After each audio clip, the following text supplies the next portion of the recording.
World leaders will continue their meetings in Switzerland in the coming hours at the Ukraine Peace Summit. Late on Saturday night local time, a draft communiqué was issued. It reaffirmed the territorial integrity of Ukraine and stated unambiguously that any threat or use of nuclear weapons against it was inadmissible.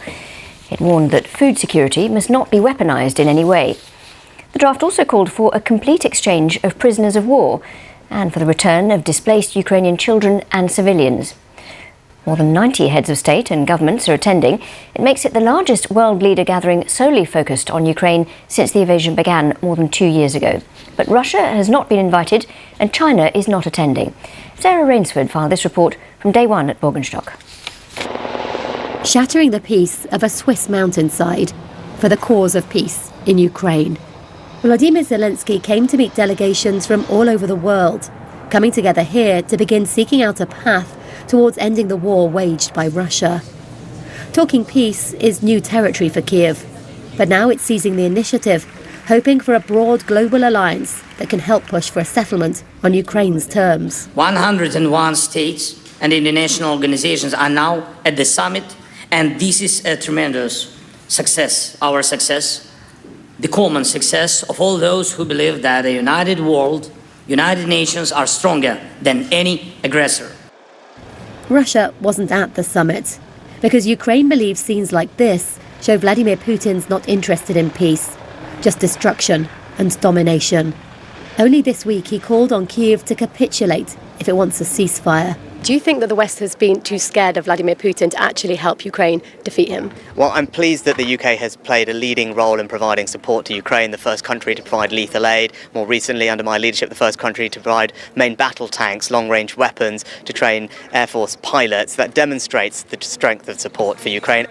Ukraine's close allies will have to go on doing all that, even as they support the stirrings of a peace process that would have to involve Russia too at some point. We are looking for the possibility, if this joint plan will be ready, it will be possible to invite a representative of Russia and represent this plan. But this is a very important. Together with all countries, maybe just more, and it will be open dialogue. The Gulf is huge. The chances of bridging it seem so remote. But far from the devastation in Ukraine, perhaps there is a faint glimmer of hope. Sarah Rainsford, BBC News, Lake Lucerne. Well, let's speak to Paul Donaire, who's a professor of political science at the University of California, Riverside. Thank you very much for being with us. What do you think this summit can achieve?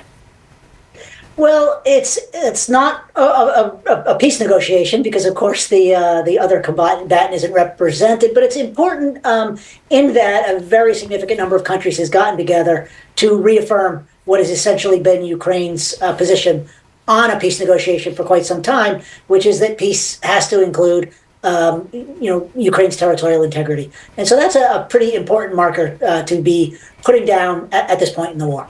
You mentioned the absence of Russia. What about the absence of China? How much does that make a difference? Well, I think it's symbolic of the extent to which China is choosing to take Russia's side in the war. I don't think it's especially surprising. This is really a gathering of countries that support Ukraine, or at least willing to think about supporting Ukraine, and so China clearly is supporting Russia in this war, and so they're not going to be there. And the measures that they've announced so far, how easy would they be to enforce? Some of the things they've come up with. Well, these are goals, right? Things like not using food as a weapon of war, not using nuclear threats. The Russians have been using food or food insecurity as a weapon of war, and they have, and I think they will continue to use nuclear threats, not only in some of these statements they're making about nuclear weapons, but in the fact that they are controlling this nuclear power station in Zaporizhia that's really in a very hazardous condition. So these are statements of intent. But they're not statements of things that are necessarily easy to achieve. Now, this comes as a backdrop of elections coming up in the US, the UK, France. How important are those as part of this geopolitical kind of mix here? I think these are very important because the sides, if we just take Ukraine and Russia, they're still very far apart.